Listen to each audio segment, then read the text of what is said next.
think everyone should be hyped for tonight because we're in Tristana meta. You're going to catch Tristana in whatever lane you feel possible because right now, this is just what the meta is. Just pick what you want, have fun. We've seen Annie tops fly out, we've seen Tristana fly out. Like, a lot can happen. Or Tristana could just be banned as well. You never know. If it is that strong of a pick, we could see it. What I am really wondering is if those teams will actually full on try and implement it in those in these matches, because we definitely saw some of it in solo queue played by the solo laners of, well, both teams, to be honest. Are they actually going to pick it in this game, potentially? It might just get banned away, like you said, and both teams still have a lot to prove. Obviously, Glorious Gaming are in playoffs, and EUS right now. Yeah, playoff spot.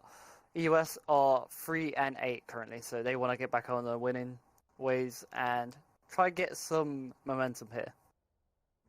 And talking about the momentum, Glorious Gaming, they had a bit of a slump at the beginning of this split. I believe they were something like 1-3, if not even further down, but I don't quite remember how it went. And now they are looking a bit stronger in the later stages, and it is really about them getting the win. Whereas for EUS, a very similar story. They are 3-8. They are currently in the relegation spot, together with Stopwatch and the two teams that have dropped out. And any wins they can pick up will help them to get out of there. So a pretty important match, as we are slowly but surely nearing the end of the regular season. Yeah, we're slowly getting there. And something I want to bring up, we do have Lizard actually coming in for Glorious Gaming today. He's filling in that AD carry spot. Don't think it's going to affect too much on how they want to play the game, because they like to play through Henk Henkerson. And we've seen that in the past. We've seen how they like to play around this player. Yeah, especially if his Zoe is left open, he will more often than not just carry the entire game. Of course, he can play more champions, and he has played so many different ones throughout this split already that you probably can't even ban this guy out. But Zoe ban possible, probably coming through against that player. However, on the other side, EUS, Mr. Bolin is also one of their, the people you are going to rely on. I am hesitating to say the main carry just because they could in theory play through other lanes, but he's also a person to watch. I think we're definitely going to see a lot of focus around this mid lane from both junglers this game, because they both are the staple points of each team. And especially with the way the meta's sort of leaning towards now, it's heavily dependent on what happens in this mid lane. Yeah, alright, both teams are getting ready, so we should be probably jumping over into the picks and bans in a couple of seconds. So yeah, what do you think we will be expecting to see picked or banned? Is Sivir still that much of a priority, pick or ban? Because that's just something that came randomly into my mind. I do believe so, because we're still in flex pick meta, so she's still a solid first pick. She's just so reliable, and especially the fact if you give it over, you're giving over Sivir Yuumi if Yuumi's not banned, and that's something you've got to be really careful of. Right, we're obviously straight into the picks and bans, and Kiana is immediately removed, a insanely strong snowball champion that you just do not want to face. And I'm not surprised. Blue side, just get rid of it. We'll see what Glorious Gaming respond with in return. A Wukong ban. Not really something you see all the time, but when it's something that's played mid lane and you're not used to playing against a snowballing champion like this, it's better to get off the table. Yeah, it is after all Mr. Bolin's top solo queue champion. There goes the Zoe. I think we're just going pretty much for the specific players and what they could be pulling out at least right now. We'll see if there will be some maybe focus towards some meta bans, or are we just going to be sticking to the comfort. There isn't really one way in which you can play League of Legends, definitely not at this level. Now Riven being taken away from Kodo. We still have many power picks still open. We've still got the Aatrox, the Nico, the Renekton now, which is seeing a massive resurgence, is still open. So there's many options on the table, and it's also why people are a bit more hesitant to pick Aatrox right now, with Renekton being so strong and very good into him. It's why he's not prioritized as much. Alright, well, Aatrox is still going to get banned anyways. So we're not going to be seeing the Darkin Blade Master up in the top lane, or well, potentially mid lane, and I think you're happy about it, but you said it, Renekton is open. I think Glorious Gaming are like, maybe we don't want to play Renekton, we just want to get rid of it anyways. Now, first pick available for EUS Anonymous, they have the Jarvan, and they proceed to lock it in. Not really a surprise here, sort of one of the best junglers right now. Usually your reply will be like a SQ1 or something along them lines, but when he's just open, you might as well just pick him. He fits into every single comp. He's versatile, he does everything you need really. I would like a Sivir Yuumi picked up here, but I don't know how much they actually play the lane itself, especially with Lizard being a sub. I mean, Kled did receive the buff that people did complain quite a lot about with the grievous wounds, and that has shot him up in the priority list, thus it is locked in. Sejuani to be paired with that, pretty strong ganking jungler. I feel like Jarvan Sejuani has been pretty much the flavor of Season 9 overall, with some breaks here and there, but just two picks that have been on the top for months now. I can definitely second the Kled buff. Like, I really did not understand why he received them, but he got them regardless, and it just made him that much stronger, because building Grievous Wounds on Kled just felt so awkward, especially in his build path. So it does help him out a lot, it helps him in a lot of matchups. He's obviously just a very strong champion. If you got the games on him, you can actually make so much happen, and it just gives you that extra engage to actually get in these team fights, and speeding up a Sejuani is quite a scary thing to do. You've got the Morgana locked in already for EUS. Now they are having quite a lot of AD carries, and in the end, alright, it is going to be the Fiora. They leave their AD carry still open. They want to secure it, maybe a split pusher for Kodo is what I'm gathering here. The reason behind this is if you parry the Kled bear trap, you can just stun him then and there, and that's a lot of his combo actually comes from that. So if he doesn't play smart, you can really just turn it on its head and all in him from that. But you still have to be careful, like Fiora doesn't have the greatest early game, so you still got to get to that stage without dropping gold or dying in this lane. Definitely going to be something to pay attention to, as Sivir is the third lock for Glorious Gaming. We mentioned Lizard playing AD carry. He's not necessarily an ADC mate, and with Sivir being in meta, a fairly safe pick. Just go for it. Don't risk too much. Lucian is now going to be removed, as I believe Glorious Gaming might be focusing on the AD carries, whereas we'll see where EUS will shift their focus to. Lucian's usually your best option into Sivir, so getting that off the table straight away, it's just really good safety ban, and there's not really much you could go wrong with that. We still have the likes of Nico still open in this game, so that's still a pick what might get contested, and the Caitlyn's taken away too. Alright, so the two ADCs that are very strong in that 2v2 lane are now off. Karma, Perun has played that I believe once. Yuumi, of course, makes sense to take it off, as Rokusho is capable of picking it up, and Sivir Yuumi lane is not something you necessarily want to be facing when you are 3-8 at week 8. Yeah, and we talked about it earlier, it's just such an oppressive lane to actually face. It just does everything you want in a bot lane. It has sustain, it has push, it has damage, and it just gets Sivir to that scaling point of where she needs to be. Still have the Tristana open to be picked. I really want to see it, but I don't think we're going to see it this game. I mean, if we are mid lane for Mr. Botlane, I guess, but then that would give pretty hard counter pick available to Hengerson, since Kled is also a flex.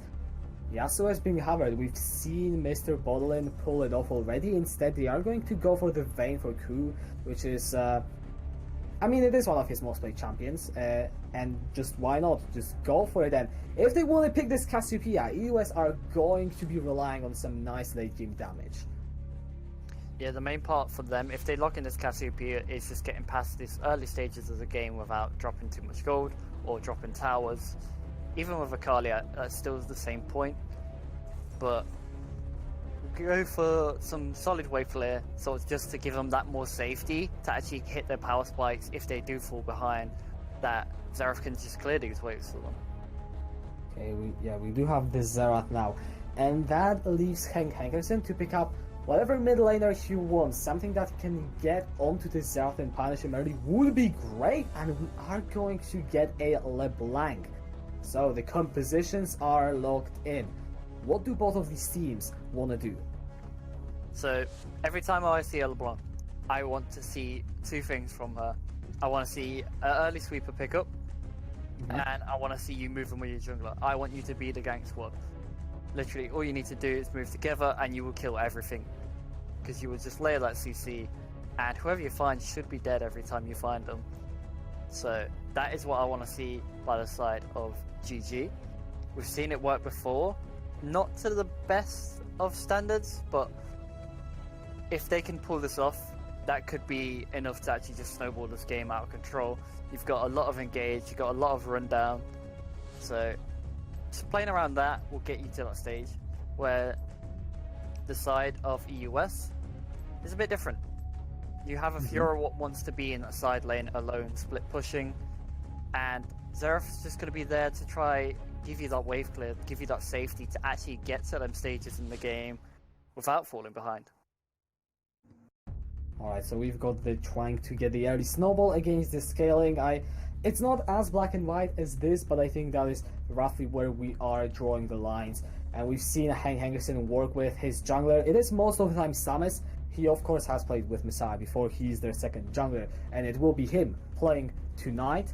And we've seen this duo get leads. Most of the time it is through camping the mid lane. But what you said with the death squad, I really want to see it, because who is going to stop you? Fiora in the top lane? I don't think so. Xerath is a fairly immobile champion, and that bowling will also require a bit of time to get ahead. So Glorious Gaming, they have the opportunity. They will need to prove that they can use it though, if they want to win this game. And the thing to note, Xerath opted towards the TP. He's not gone for cleanse, so he's a lot more volatile to actually be picked out here. There's easy cases of just finding a Glacial Prism from over the wall onto the Xerath into just the change from LeBlanc into the chain CC. So he is a lot more volatile right now with actually having TP and not cleanse. So it's going to be interesting to see how he's going to play around this. Is he going to ward safely? Is he just going to play really far back? There's a lot of factors up in the air right now. Yeah, there definitely are. And I just want to shift to one of the lane, to the lane up in the top. You've got the Fiora into the Kled. We know that Fiora becomes this big split push threat later on. But in terms of how these teams want to play and what we are expecting, how will this matchup in specific affect the game? This matchup is massive for two reasons. If Kled gets an early lead, that can lead to what a lot of Kleds do. They will go base, they will use the ultimate bot 9 times out of 10, just because it's very easy to actually have that follow-up for it. So he could literally bring the Sedge in with him for a 4-man gank bot and then just TP back to top lane. That is what a lot of Kled players usually do with this sort of tactic.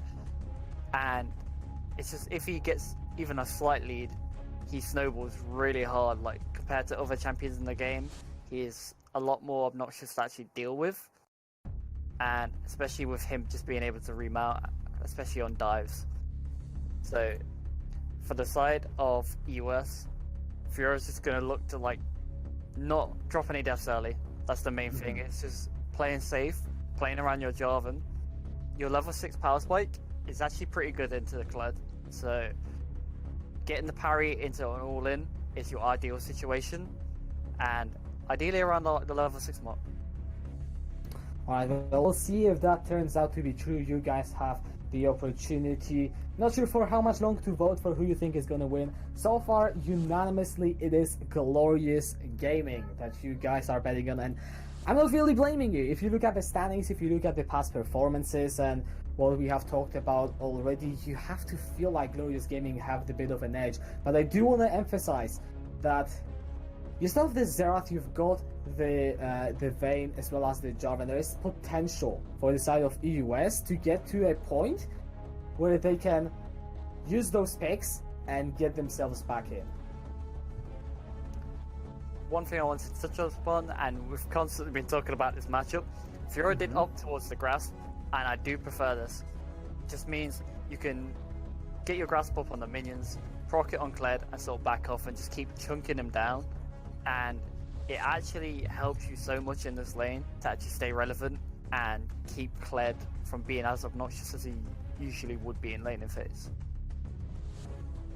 Alright, I mean that's one interesting rune pickup. Looking at everything else, it is pretty standard. Something to point out, Dakor on Jarvan went for the electrocute. You sometimes see the Conqueror, now he goes for the pure damage. He wants to burst people down, and he will most likely look to get that early ganks off. I do like the electrocute pickup because it just disables the Janna from actually being able to sustain people in fights. If you're able to just burst them fast enough with the electrocute, that can help. Yeah, look at the top lane. The ward goes down, the binding, good dodge away with the jousting from Perunas. Yeah, we are in the rift. There was a bit of an evade going on, however, EUS do not get anything out. And this is prime example why you never start an ability. You hold off on that, and he's able to actually get away from this without losing a flash. Yeah, do you think it will really impact his laning on the Kled? Do you actually rely on W and Q on that first wave, or is he going to be fine?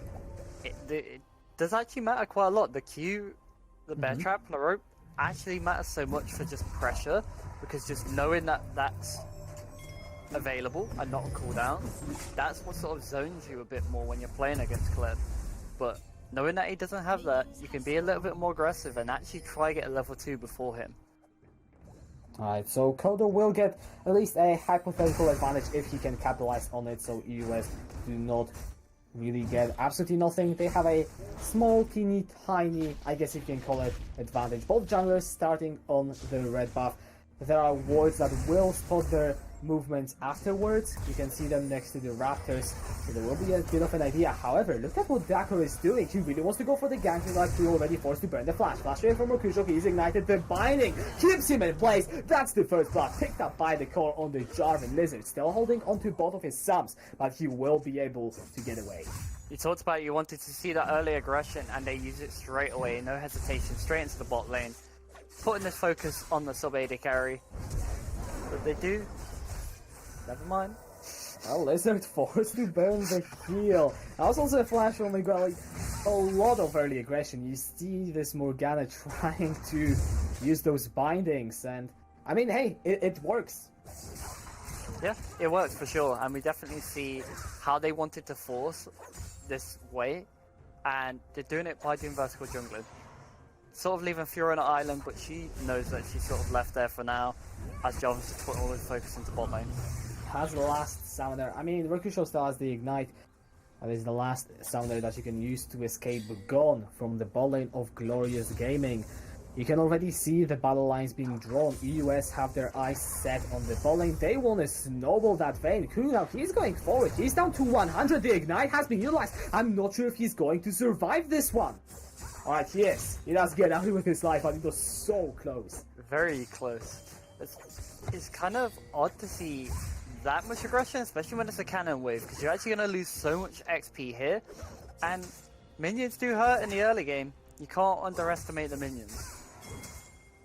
I just want to see how far ahead in CS Lizard will be after that wave crashes. Actually, no, never mind. He's not going to pick up anymore, but it is a huge blow. Imagine if all that CS would be picked up as now. Gank going in the melee onto Mr. Bonlin. He doesn't have the flash, and Messiah gets himself on the board. This is exactly the difference of him not having cleanse. If he had cleanse here, he could actually walk away safely and just cleansed it. But because he doesn't, he's able to actually just be targeted here, and he has to use his TP to actually get back to lane here. And that's Hank Hankerson also getting an assist, getting a slight advantage in terms of the wave. The teleport is burned. There's still no flash for another 4 or 3 minutes. Messiah could look for repeat guys, but now both junglers are up in the top lane. There is the flag and drag. Up still connect, and Kodo picks up the first kill of the gang. Peru doesn't even try to follow it up, and that's a kill going over to the side of EUS. With such a massive wave into Kled's tower, it just made it more of an easier option for Jarvan just to be sat here for the counter gank. Fiora harassed Kled down to actually not being able to actually assist or do anything there. And you just see this grass coming into fruition, and it's actually really doing a lot of work for her. And the dismount from Perun, and here's the flag and drag. Dakor slightly misses this one, and is going to pay with half of his health. But apart from that, not much more. Perun being forced off the wave. It is going to be actually big if you look at this ES numbers right now. And Kodo having a kill. That Fiora is doing extremely well in this matchup. And as I say that, another gank. We have so many ganks happening in this game. You can see that both junglers understand how proactive they need to be in this game, and the Jarvan's doing so much to counter where Sedge is going. But now you're going to see some more split focus. I don't think you're going to see as much attention drawn towards that top lane. With Fiora having such a big gold lead right now, I think it's pretty dangerous for you to actually re-gank that. So I think you're going to see a shift of focus, especially with the dragon on the map. You've got to consider that LeBlanc could actually start moving around with Sejuani, but I still think most of his focus is going to be towards the bot side of the map. And Dark Horse sitting there yet again. There is a ward, but I don't think they saw him early enough. Rokusho is going to be capped off, taken down. That's 2-0 and 1, sitting on the Jarvan. You can see the gold shifting slightly. It's only about nearly a 1k gold lead, getting to that point. And this is all from this Jarvan just being so proactive and forcing these ganks. Every opportunity he's seen, he has taken it, he's forced the gank, and either blew a summoner or got a kill for his struggles. We saw that a similar thing happen against Vaptrox last week with Dakor being proactive on his Zac that time. It wasn't enough to win the game in that scenario. But he's playing a Jarvan, and I mean, that is a whole new game. I believe that if EUS keep going and keep doing what they're doing, and Glorious Gaming do not find an appropriate answer, they have a fairly real chance of winning the game. Yeah, and the main thing I want to see is just if they're going to time these summoners and actually repeat gank when these summoners are down, or just look to blow the summoners again to actually make more options available. If he can keep doing that, it's just going to make this game so easy for his team. And we are only 7 minutes in though. This game feels very much faster, and I did kind of get carried forward with how quickly all those kills and all those picks have been going through. If you look at this, yes, the only huge advantage that we have right now is in the mid lane for the side of Hank Henderson. It is closely followed by Kodo in the top lane, whereas the bot lane is pretty much even. Most of that in the mid lane is a bit of respect from actually dying early. You obviously don't want to die again on a Seraph pick. You want to actually just stay relevant as much as you can, not falling too far behind Total LeBlanc. Because then you're going to be able to actually just wave clear safely. Perun got dismounted in top lane. Again, Kodo is level 6, has got flash and ultimate, so I feel like he's going to be in a point of pressure, or sorry, she's going to be exerting pressure onto Perun right now. I do want to see Dakor actually move towards the top side and see if you can maybe use that one kill you have sitting in Kodo already and make it something more. There is actually going to be so much more pressure on this Kled now, and he understands that and has to base because Fiora does have ult. About to say more, but I expected a bit of action to pop off there, but nothing actually came off that.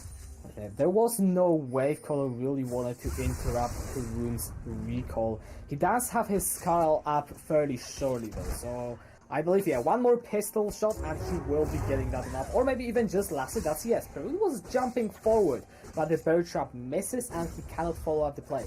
The main thing is going to be the bear trap in this matchup. If that actually fully goes off, obviously you get the Grievous Wounds. If that gets parried, there's no Grievous Wounds coming through, and it's going to be actually hard to stop any sustain of the Fiora. And Messiah gets found in the jungle by the core, but who has found who? The CC chain is so long. Ignite is down. That's a shutdown. Picked up by Rokusho. Messiah flashes out from the stun, and Glorious Gaming find himself a pick. Flash forward, the binding from Miguel. He goes wide, and I mean, it was a good attempt, but it doesn't result in anything. Getting this Jarvan off the map is actually really vital here. It just means you actually are open towards ganking this top lane now. Messiah is sticking around that top side, you can see him. No Glacial Prison though, and Kodo has got both the Grand Challenge as well as the Flash. As now in the bowling, 1 versus 1, Q against Lizzie, that's a level 6 Vayne, and the heal is going to be forced. As soon as you're left alone in a Vayne lane, there's always that danger of Vayne looking for all in, especially with her cuts. it just enables you that much easier to actually pull the trigger for the all-in, just cutlass and go forward. Perun remounted again. Once again, Dull is not too accurate with his bear trap, and he cannot really go in for a kill or a trade that he would have liked otherwise. Hank Henderson is using the LeBlanc pressure in the mid lane really well, though that's something we haven't really paid that much attention to. He is ahead in CS, and you see Mr. Bolin being half health, whereas that LeBlanc is pretty much full HP all the time.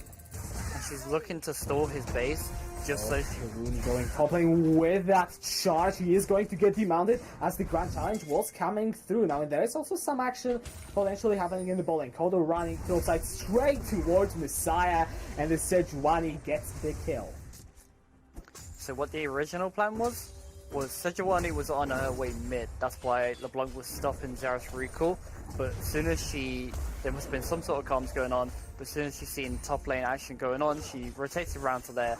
It's actually shut down this Fiora, and it actually matters so much in this matchup because Fiora was getting a lead, but now the goals are going to be shifting over with them getting some plates on top lane. There's a consolation prize in that Cloud Dragon for EUS. Teleport from Kodo is going to be committed as Messiah. He's jumping forward. There is still the Glacial Prison, no riposte available. Do they want to fancy the dive? I don't think they do. They will be happy with the 1 kill, 2 plates, and they will go and take a recall. What I want to see now is, ideally I want Ku to let them push this bot lane, so Jarvan can actually just come down from that jungle and just help this bot lane. Like, if you snowball this Vayne, that's going to be so hard for the actual enemy team to stop. And we talked about the potential to do that. However, you know, we are 12 minutes in. There is no lead just yet. Lizard has got his flash, so the next gank is going to be difficult to pull off unless they can burst the target down really quickly, which is exactly what they're trying to do. Good interaction with Rakusho, not enough to get him out. The core cashes in on yet another kill on that Jarvan, now being 3-1-1. Jarvan comes back for his revenge, getting his revenge for when Janna roamed on him, saying that I am still here, I am still in the game. But the reply on the other side of the map, sorry to interrupt you, SQ1 has gone straight to that Rift Herald. And that just, I mean, the Rift Herald, it is pretty much the same thing all the time. You are going to use it to get those towers. Talking about towers, 12 minutes in, none of them have dropped just yet. So it is going to be a massive tempo accelerating play if Go is going to use it well. Hank Henderson looking for a play in the mid lane together with Messiah. This time they nail Mr. Bolin down with the flash. It doesn't matter. Hank Henderson is going to get the kill. That is that chain CC we talked about. You don't have cleanse on Xerath, you're going to get abused for it. And that's exactly what they do. They chain the CC up, SQ1 comes in with Glacial Prism, and it just makes it that much easier. 111 CS, 1-0-1 as Rakusho, he's gonna get caught by the binding. It was a really good skill shot coming out of Migueli, which gives the 4th kill to Dakor. The game is still even. We have our jungle being fed for the side of EUS, whereas Hank Henderson looking to get himself ahead together with Messiah, who is sitting on quite a few kills. It is going to be a very interesting mid-game indeed. I like this play by Messiah, using that Herald top, because his top lane tower is low. It's going to shift a lot of gold towards this Kled. I would have personally liked to see SQ1 just sit in the bush for a lane gank, because then you could have potentially killed this Fiora and actually guaranteed the tower. Perun got the Soa gold for both of the plays. That was 320 gold going over to that Kled, so it's good in terms of they can accelerate Perun and make sure he's more useful in that mid game. But now you've got the Luden's Echo sitting on Hank Henderson. The LeBlanc has hit her power spike. I really want to see him now move around and actually get some more kills. Yeah, that's the thing we actually haven't seen yet. We haven't seen LeBlanc actually able to move from this lane to actually assist any of the side lanes yet. And that's ideally what you want to be doing. You want to be getting deep vision like they're doing now, and looking for chances to just go and pick people off. We're still pretty much standard lanes. Okay, well, Hank Henderson going in the mid lane onto Mr. Bodland, has to dodge away, and the Rite of the Arcane will be the response. Let's see if he can get any major damage. Doesn't seem like the case, and that's just another trade going in favor of the LeBlanc. So the blue team has one. Alright, Penguin, he's going ham in the middle. He doesn't have the flash. Good punish from the core. He's on a killing speed that doesn't help him secure the kill. There's more action, but nothing else is going to come from this in bot lane. Just going to mention the plates, what have gone down. There's one plate gone down for the blue team, and red team have 5 plates. So that's a lot of gold actually being shifted over. However, if you do look at that, the goal across the game is still very much even, as now in the bowling. Who going forward to condemn into the turret. Rokusho is just condemned to die. That's the first kill of the game, finally going to the ADK of EUS. He actually doesn't stop here. So in the top lane there's a 1 versus 1. Perun gets dismounted, but he's still confident. The pocket pistol gets some damage in onto Kogo. But now jumping forward. It is so close. Most ultimate still available, and this time Kodo's trying to go a bit more forward. You have to watch this bar though, because as soon as Perun remounts, he can use the charge and the burst will be swift. We still have the Grand Challenge available, but it does cost a lot of mana. People always underestimate this. It costs 100 mana, and Fiora's mana pool isn't exactly great. She's at 280 mana right now, so that's nearly a lot of her mana just gone from that ultimate. We'll see how that turns out. So far, top lane seems to... It's just a game of inches, really. Perun trying to get his Carl back up as Mr. Bolin gets the shot kill. That is so much damage onto Hank Henderson, but now he returns the favor and chunks him down to 200. Here comes Rokusho in the mid lane. Good guy support secures the kill for his mid lane. Right place, right time by Rokusho. Just there to assist with the kill onto the Zeref. The Blanc just... It looked dire for her at first, but then just the return damage from LeBlanc coming out, and starting to see the difference with these levels. Like, LeBlanc is level 12 right now. You cannot underestimate her. And we mentioned there is no cleanse, no barrier, no nothing to negate either the CC or the damage for Mr. Botlane as the core. He really wants to pick on Rokusho this game, and it looks like might hand him over his sticks. There it is, he goes on a rampage. Can he get up with his life? The answer seems to be yes, because Crew goes ham onto Lizard, knocks him into the wall, forces the flash over. Now Messiah, it's his turn to get out, but I don't think he can do it. No flash was available. Flash over from Crew, the right of the arcane. Second shot gets the double. Mr. Botlane with 2 kills, and that's going to be EUS picking a 3-for-1 fight. So TP actually paid dividends.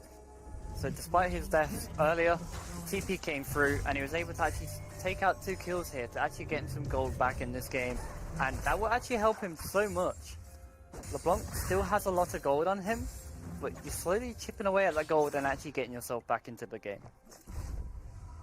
Especially with those 2 kills. Now going over to the Zerath, we all know what a Zerath with 2 to 3 items does to you. The poke is insane, and the only frontline I can see right now for the side of Glorious Gaming is Messiah.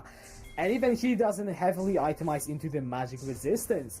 So it's all on Mr. Bolin. It's also all on Dakar. Let's not forget this guy. 6-1 and 3, 90% kill participation. He is the one player that has made this early game for the side of EUS, and now they are looking to get a pick onto Hank Henderson. The binding nails him perfectly. And who's gonna get the kill? It's gonna be Dakar. He's unstoppable. Perun TP'd into the mid lane. He still has the flash. Binding keeps him in place. He is going to dismount. The ignite is down. Messiah still standing in the front line. The core is going to be the target. He's running. Oh, that's a shutdown. Being picked up by the SQ1. Perun yet again kept in place with that binding. The tower stands tall in the mid lane for EUS, and it will keep them safe as we get a 1-for-1 trade in mid. They put so much on trying to shut down this Kled and actually keep him dismounted, but he was able to get the remount in that fight, obviously with the Janna heal coming on top. Oh my goodness, Miguel is just dead right here. Messiah with his 4th kill. Perun doing so much damage with the violent tendencies. It is a game of back and forth. You see one team make the play, then the other team makes the play. Someone dies, someone picks up kills, and at the end of the day, we are in a mid game where anyone can take it. Both teams really want to keep momentum here. That's why you see them not stepping their foot off the gas, and they're both being proactive as much as they can. And the difference between the bot lane actually getting to mid first actually makes so much of a big difference here. Vayne wasn't able to join the fight. Fiora was still in that top lane. Sure, she got a tower, but that's the best thing you could have done in that situation. Alright, then now I'm just looking at how the lanes are going to be assigned. Hank Harrison is in the ball lane, that core looking for a potential kill. The flash will be up in a few seconds, and I think he knows it, so he leaves Hank alone. As in the mid lane, Binding goes wide, Kodo jumping forward. The Black Shield is not there available. On the hand is going to be utilized by Lizard, but look at his health just pop. Kodo goes on his second kill. Recrucial stays alive, but that was just something else from the US in the mid lane. That is a Black Cleaver Furor, my friend, and that does a lot of damage. That's the prison, I should say, connecting onto Mr. Bullock. He uses his flash to get out to safety. It was a good escape, but let's not forget, next fight, Xerath is staying in place. Yep, and no more flash now, so he's going to be the prime target. You're going to see LeBlanc look for a flank, or even SQ1 looking for a flank to try to pick this guy off. Oh, well, here goes Daku. He just destroys Recrucial. Hank Anderson is stand up with that shocking ult. Look at himself. He has to flash away. Q is on the chain. That bait is just nigh unstoppable, picking up the kill. Now Perun needs to be the big carry. Messiah is down. Q goes on a double kill. Perun is mute. Mr. Bullen picks up a kill XP, and EUS, they're just beating the hell out of Glorious Gaming right now. Really smart play by the Vayne there to just walk past the SQ1 and actually just DPS into the back line, and that is ideally what you want to see from your Vayne players. You want to see them not just going for the carries and actually just ignoring these tanks. Sure, you're a good tank shredder, but you don't always need to focus them.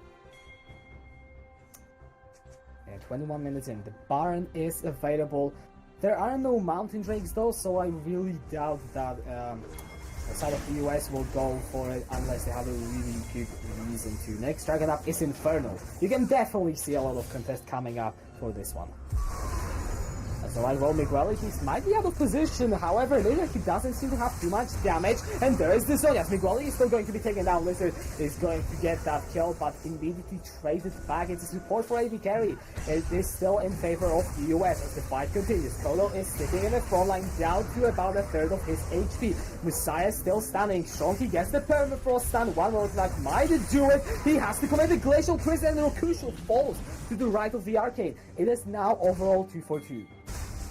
If only Xerath had mana, you'd actually be able to stop this Infernal Drake, but I think it's probably going to be very difficult. Well, the code going into the pit, that was close, but no smite coming through. It will be Glorious Gaming with the Infernal. That's a shutdown onto Hank Hankerson, and now Q is on a rampage. He's still staying alive in the pit. The kill is committed. He's trying to kite away. Does he have one attack? He gets the double, but Hank Hankerson jumps onto him with the distortion and picks up the shutdown in return. Mr. Bodlin, no mana. He throws out the shocking orb, and the auto attack gave him salvage. Miguel looking for the binding, was close onto Hank. The Arcane Pulse still keeps him low. Those teams just don't want to stop fighting. And you see the priority, they actually, when they're able to get to the Vayne, she gets absolutely blown up. And that's all you need to be doing as LeBlanc this game. You need to be only just searching for this Vayne, even ignoring the Xerath at points, just to actually blow up this Vayne. She is at 2 items right now, so she's at a very strong point. Big finding from Miguel. However, Hank Harrison has more than enough damage to finish the kill. He goes on a killing speed. That's a 5-3-4 LeBlanc, and you just said what Hank Harrison needs to do. Every kill brings him closer to that goal. Yeah, as soon as he hits Morello, you're actually going to see what he can do to people. He already hits hard as it is. It's going to get even worse for the carries. And we do actually see a Magi picked up by Xerath. Do you think that's an interesting choice? I think it's very ballsy, but if you can position correctly, I don't see no reason why not to. Yeah, as long as you don't get caught out by all the CC, and you've got plenty of range. There is Engage available for Glorious Gaming, as well as the threat of a LeBlanc. And that's why Mr. Bullen will be now under the spotlight. However, even if he fails, there is still Q with 5-1 and 7, so it's not like this entire game rests on him. There's one thing I wanted to touch upon. You did mention about the Baron, and you didn't think it'd be contested as much. But with 2 items on Vayne, that Baron will drop very fast without a Mountain Dragon. So if this Furor can actually get any pressure going here, yes, could be an now option. 2 of the stacks of the Grand Challenge already being popped. The third one comes through. Peru, he just doesn't have any help to contest. Kodo gets a solo kill and a side lane. And we'll see if it indeed is true. Will EUS commit to that Baron now? Or at least Vision? So now you do have that side lane pressure, and with Kodo consistently being able to actually pressure this Kled. I think Essen was going for the kill. Just look at how much burst he got off onto McWelly before the Condemned put him into the wall. Imagine that being a Vayne. They have similar amount of magic resistance, so, you know, just entertain that thought. Yeah, it's gonna get even worse. And you see the items picked up by LeBlanc. It looks like she's opting towards the Void Staff now, because she does have Morello fully finished. So, even if you do build MR, it's still not going to be enough to save him. Oh, Hankagasen, he's nailed by the shocking. Oh, can he escape? Right off the arcane, looking to get enough damage in. Messiah picks up the kill. Hankagasen is still alive. Flash forward. The soul shackles from McWelly, and the binding is gonna pick off Hankagasen. Lizard Show. He's gonna get the kill of the first kill of the fight. The second kill for the side of Glorious Gaming. The charge from Perun onto Mr. Bottlein. However, he doesn't quite connect. Who gets the Condemned into the wall? Messiah now in the front line. The Grand Challenge has been issued. They want to cut through that SQ1, and they very much do that. Mr. Bottlein is unstoppable. Lizard, you just cannot tank any of the damage, and EUS clean up the side of Glorious Gaming, pick up an ace, and that surely will be the Baron. You see the true damage coming through from both Fiora and Vayne. These tanks mean nothing. These tanks are paper, and they got absolutely shredded there. And you've just seen how fast they was able to just burst through the side of Glorious Gaming. And now it's just the Baron. This should be a very free pickup for them. Fiora probably might have to leave. Don't know. But now we're just going to see the split push come through. We're going to see the 4-1, and it's going to be even harder to actually stop this Fiora now. It's going to be disgusting if EUS don't make any mistakes, and so far we haven't seen them make too many of the big ones. Yes, they did die quite a few times. Well, there's a reason why this game is 26-16 in the kills, but with the Baron buff, with so much gold in the lead, with the Fiora 3 items on Kodo in a side lane, it is nearly impossible to mess it up. Yeah, and with the items that she's pulled through, she has a lot of HP, so she's a lot tankier than you would expect. So she's even going to be a lot harder to even burst down. She's got nearly 1k HP from the Tiamat, Titanic, and the Black Cleaver. The siege is going to be laid down to June to middle lane. Hankagasen is sitting on a potential flank, but you've caught that, what's the name? Banshee's Veil, sitting on Mr. Bottlein. Phantom Dancer and Kuki grant him the shield, and there's so many defensive options available for the side of EUS at this point that Glorious Gaming are going to be struggling. Yeah, and I really like what this Jarvan's doing. He's trying to deny this LeBlanc any chance of actually getting a flank here. Let's throw down the ult. Yeah, it didn't land a few shots onto Lizard, that's why the Sivir is so low right now. Kodo is going to be the target in the side, and great repose on the Glacial Prison. Hankagasen goes forward though, look at the Grand Challenge! Kodo on a killing spree, and he's back to half of his health, throwing himself over onto Messiah, level 17 Fiora, guys. By the way, Kodo is huge on the side, can he do it yet again though? He gets out, and the rest of EUS have arrived. Q on a killing spree, that Monsoon ain't doing nothing. It's a double for Q already, and Glorious Gaming are falling apart. 4 kills in this fight. Lizard is the last one to fall for the triple for Q. And EUS Anonymous, they make a statement. They have a massive win against Glorious Gaming. 11,000 gold in the lead at 29 minutes. EUS defeat GG. This is the type of game you wanted if you're a EUS fan, because you needed to be aggressive and you needed to be proactive, and that's exactly what they did. And as soon as Fiora got ahead, she pushed the lead every moment she got. Every chance she sees someone alone, she issued a Grand Challenge. She would take the chance. And you see that they had the right idea, GG, to actually go on a Fiora, because you know it's only a matter of time till that Xerath actually pokes you out of that siege.